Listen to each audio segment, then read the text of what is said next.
be difficult to navigate the very choppy waters of organising your own coronation, you know. A lot of people don't realise just how involved the monarch is in that coronation. When you look back to 1953 and our wonderful, beautiful late monarch, Queen Elizabeth II, obviously she was a lot younger, and it has been said that the Prime Minister of the time, Winston Churchill, was her guiding light. Many people have done that, even with Queen Victoria. They've looked towards their prime ministers to guide them in times of difficulty, stress, and really, you know, what is royal protocol, that sort of thing. So it's interesting to note, isn't it, when you think about it with King Charles? He's now basically got to make sure that he invites the right people to the right moment at the right time. But as ever, with a slimmed down invitee list of just 2,000 people rather than previously looking at around about 5,000, is he making the right cut? As ever, let me explain. Hi, good morning, Neil Sean here. Nice to see you. And as ever, thank you so much for your lovely comments about the late and beautiful Hollywood superstar, Raquel Welch. What a beauty. And yes, a lot of ladies commented on her wigs. You know, I could share a story with you now. When I was with Raquel, there was a little bit of netting on her wig, and she thanked me for pointing that out, because, you know, I think she put it on and it maybe had slipped in the heat or something. She just looked sensational. But as she pointed out, and Dolly Parton famously said, why bother wasting time having your hair done when you can simply take it out of a box and it's done for you? Yeah, I wish I could do. What do you mean it looks like a wig? It does a bit today, doesn't it?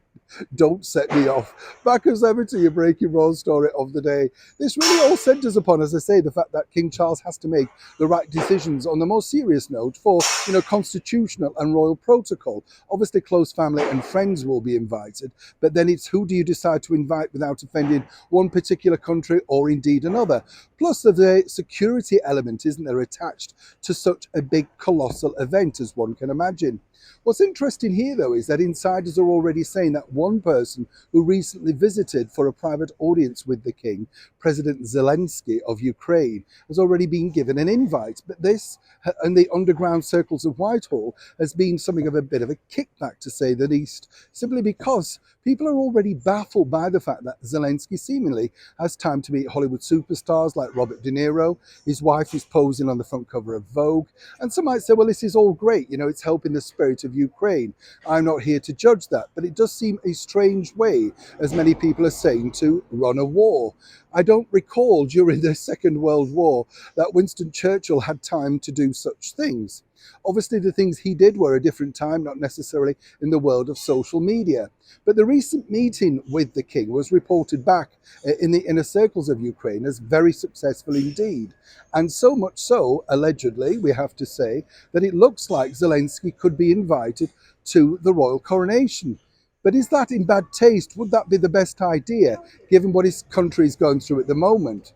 And on a worldwide scale, people are basically asking, each time Mr. Zelensky comes over here to the United Kingdom or reaches out to other countries, it's always for more aid. But how much more aid are the British people, the British taxpayers, willing, in fact, to supplement? It's very nice to be invited to coronation, but will this be the right political move to do by King Charles? Or indeed, would it be better to relent and suggest that perhaps Mr. Zelensky has other things to deal with which are more important? I know that's hard to believe, but that's the feeling over here in the United Kingdom. Is there ever a day when, sadly, King Charles is not embroiled in some kind of political spat? Neil Sean in the very heart of London.